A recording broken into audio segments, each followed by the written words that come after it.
Assalamualaikum warahmatullahi wabarakatuh. Saya Umaira, NIM F2A 019005. Kali ini saya akan menjelaskan tentang colonial literature atau sastra kolonial.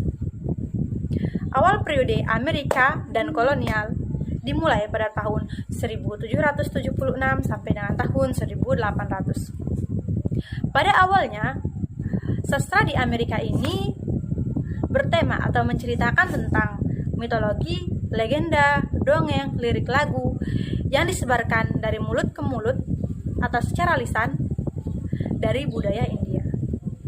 Tidak ada literasi atau karya tertulis antara lebih dari 500 bahasa India yang berbeda dan budaya suku yang ada di Amerika Utara. Sebelum orang Eropa pertama tiba di tanah Amerika.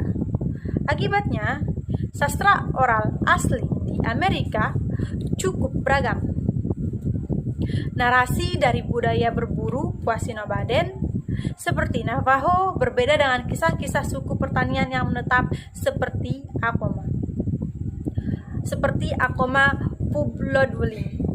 Kisah-kisah penduduk tepi danau utara seperti Ojibwa sering berbeda secara radikal dari kisah-kisah suku gurun seperti Hopi. Setiap suku mempertahankan agama mereka, seperti percaya terhadap pengiriman dewa, percaya terhadap hewan, tanaman, atau orang suci. Sistem pemerintahan berkisar dari demokrasi hingga dewan penatua sampai dengan teokrasi. Variasi suku ini masuk juga ke dalam literatur lisan. Hal ini masih memungkinkan untuk membuat beberapa generalisasi. Suku-suku di Meksiko menghormati Quetzalcoatl ilahi, dewa Toltec dan Aztec. Dan beberapa kisah tentang dewa atau budaya tinggi diceritakan juga di tempat lain. Namun, tidak ada siklus keagamaan yang panjang dan terstandarisasi tentang satu keahlian yang tertinggi. Yang paling setara dengan narasi spiritual dunia lama seringkali merupakan catatan tentang inisiasi dan pelayaran dukun. Terlepas dari itu, ada cerita tentang pahlawan budaya seperti Manabozho suku Ojibwa atau Coyote suku Navajo. Hampir setiap genre lisan dapat ditemukan di American Indian Literature. Rekor eksplorasi karya sastra Eropa pertama yang ditemukan di Amerika yaitu dalam bahasa Skandinavia yang berjudul The Old Norse Finland Saga, yang menceritakan bagaimana Leif Erikson, seseorang yang suka berpetualang, dan sekelompok orang Norsemen berkeliaran sebentar di suatu tempat di pantai timur Laut Amerika. Juga kontak pertama yang diketahui dan berkelanjutan antara Amerika dan seluruh dunia, yaitu dimulai dengan pelayaran terkenal seorang tokoh penjelajah Italia, Christopher Columbus, yang didanai oleh penguasa Spanyol, Ferdinand dan Isabella.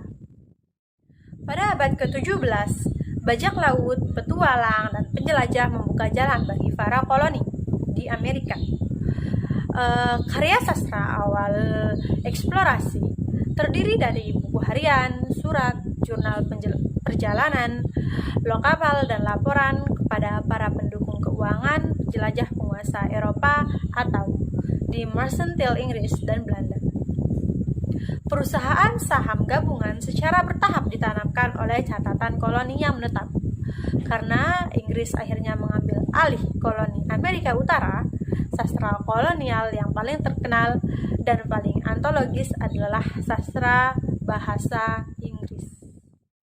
Kemungkinan tidak ada koloni lain di dalam sejarah dunia yang secerdas atau seintelektual Puritan.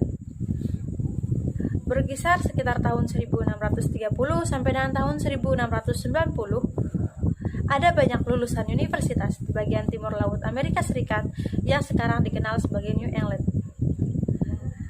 Di negara itu terdapat fakta yang luar biasa ketika seseorang menganggap bahwa sebagian besar orang berpendidikan saat itu adalah warisannya tidak mau mempertaruhkan nyawa mereka dalam kondisi hutan belantara.